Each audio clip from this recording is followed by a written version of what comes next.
విశాఖపట్నం రానున్న రోజుల్లో ఒక సినిమా హబ్ అవబోతుందండి. మా మీడియా సోదరులకు కూడా తెలియాలి. మీరు ఎక్కువ మంది చిన్న సినిమా నిర్మాతలు ఉంది విశాఖపట్నం. మీరు ఒకసారి హీరోలు కానీ జూనియర్ ఆర్టిస్టులు కూడా ఫీల్డ్లో ఉన్నది ఎక్కువ వాళ్ళే ఉన్నారు. కాబట్టి మీరు అందరూ కూడా రానున్న రోజుల్లో విశాఖపట్నాన్ని ఒక సినిమా హబ్గా ప్రతి ఒక్క టెక్నీషియన్ ప్రతి ఒక్కరు కూడా ఇక్కడ ఉండే విధంగా మా వంతు మేము ప్రయత్నిస్తాం. అందరూ సహకరిస్తాం.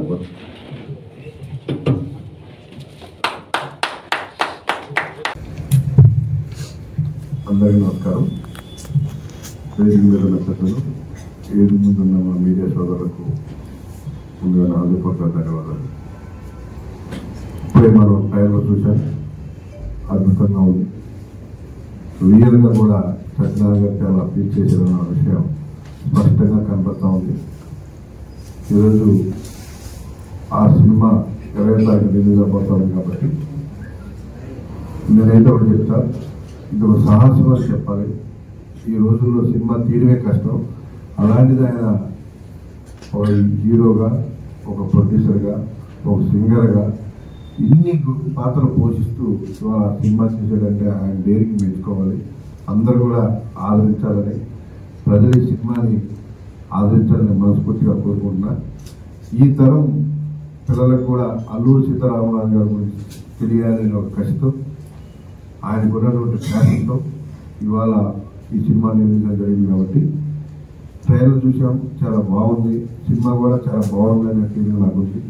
ఖచ్చితంగా అద్భుతమైన విజయం అందుకోవాలని, ఇలాంటి సినిమాలు భవిష్యత్తులో తీసే విధంగా ఎంకరేజ్మెంట్ కూడా ఉండాలని చెప్పేసి నేను మనస్ఫూర్తిగా కోరుకుంటూ, మరి ఇంత అద్భుతమైనటువంటి ఈ సినిమాని ఆయనకి సహకరించిన ప్రతి ఒక్కరికి భవిష్యత్తులో ఆయన ఇంకా సినిమా తీసే విధంగా దేవుడి యొక్క ఆశీస్సులు ఉండాలని, ఈ సినిమా బాగా ఆడాలని, ప్రతి ఒక్కరు కూడా మీడియా సోదరులు కూడా దీన్ని పబ్లిక్లో తీసుకెళ్ళాలి.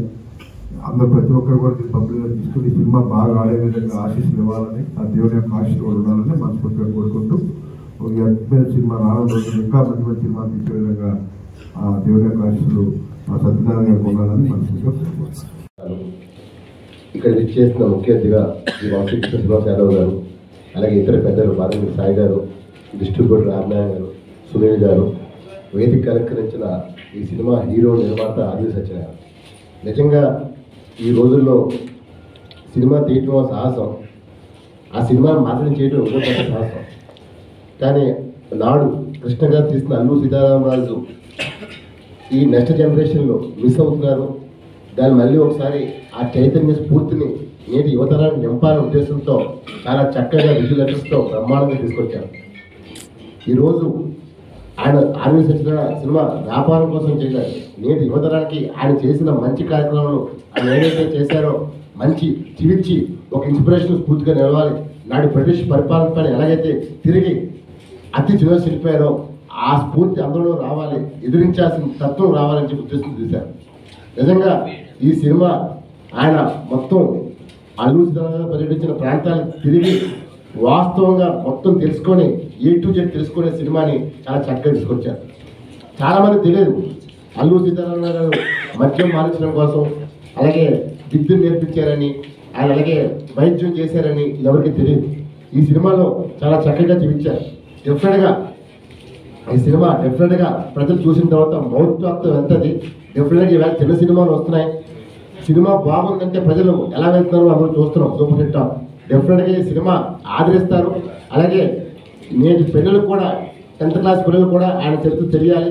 ఇవాళ అల్లూరి సీతారామరాజు గురించి చాలా మందికి నేటి తరానికి తెలియదు.